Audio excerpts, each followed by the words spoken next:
So you think you're in labour and you're going to ring up and we're going to ask you to come to labour ward. So when you come in, you're going to come through this front door here, and this is exactly where you need to come to. You'll see lots of hand sanitisation points, so just use that as you go around unless you've got a skin sensitivity. We're going to start with the pool room, okay?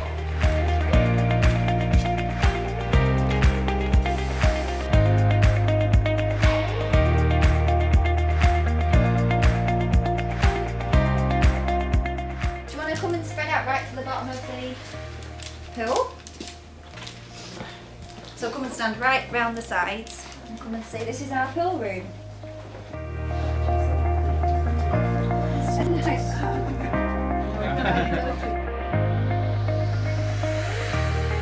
This is our standalone pool. It's obviously a bit bigger than the inflatable. It's sterilised and cleaned after every single use, every single day, regardless of whether it's been used or not. And we have gas and air plumbed into the walls, so that if you wanted to use gas and air during the time in the pool, that's available straight away.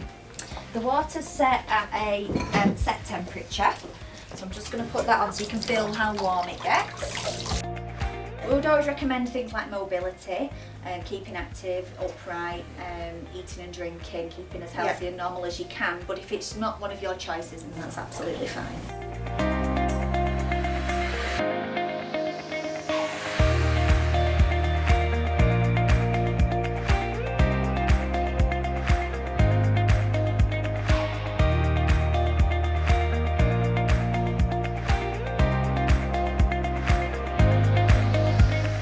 This is one of our 5 delivery rooms. What do we notice when we first come in this room? What are we thinking? Big room. It's a big room, it is.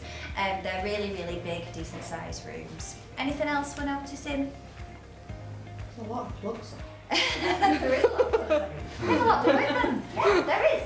So it's a big room. The main feature in this room tends to be the bed, but it's on wheels, so we can push it out the way if you wanted to use the whole space, or if you wanted to use an inflatable pool, if you just wanted a bit of space to move around, the bed can move, okay? So there's lots of different equipment in here that I'll talk you through about why we have it in here. So first of all, the bed. We can put supports in the bed to help your legs be stabilised if we needed to, and it goes up and down and the head sits up a little bit so that if you wanted to get in a comfier position, it's easily doable, okay?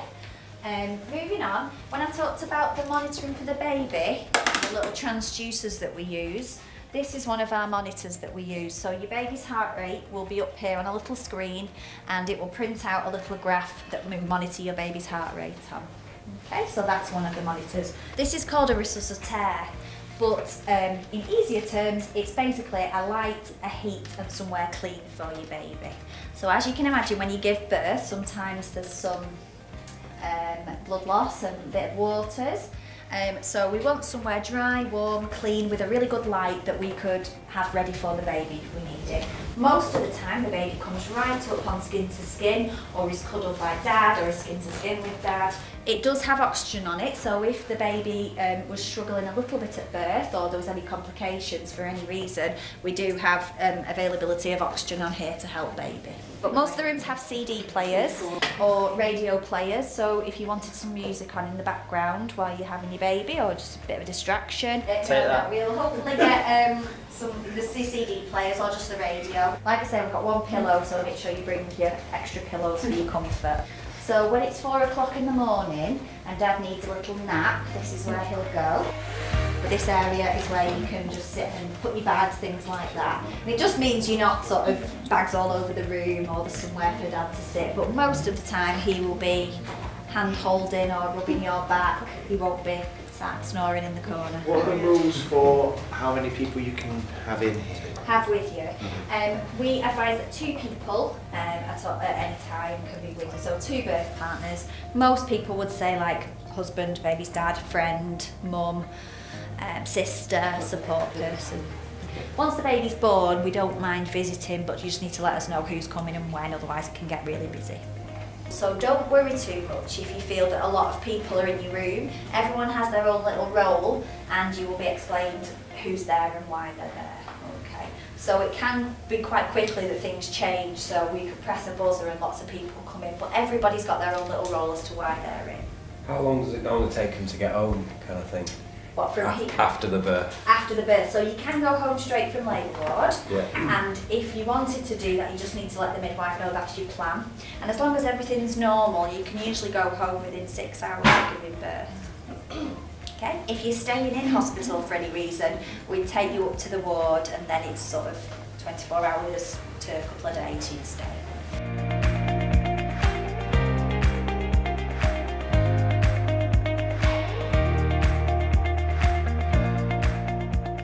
Okay, so what do you notice when you come out those little doors? Boiling. It's hot. It is hot up here. Why is it hot? For the babies. We need to keep those babies really nice and snug and warm, even though we're all really, really warm, okay?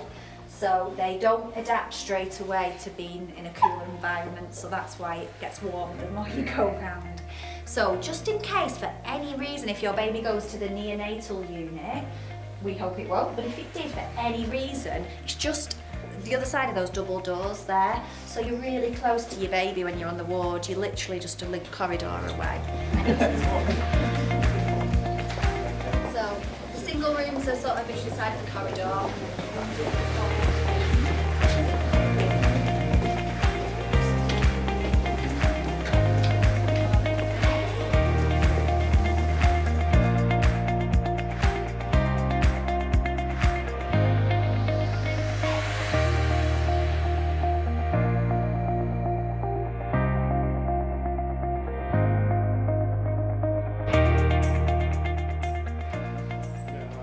I think it's really worth coming. So like when you come on the day, you're not all panicking and stuff. Yeah, it's really worth doing, I would think. Yeah, and thanks to. What was your favourite part of the tour? Just so you wasn't surprised really when you got here, and it's really worth doing. Really. Quite a stressful time when you're coming in, maybe. Yeah, I mean you might be panicking already, so you know it's just familiarise yourself with it a bit in it. So. Yeah.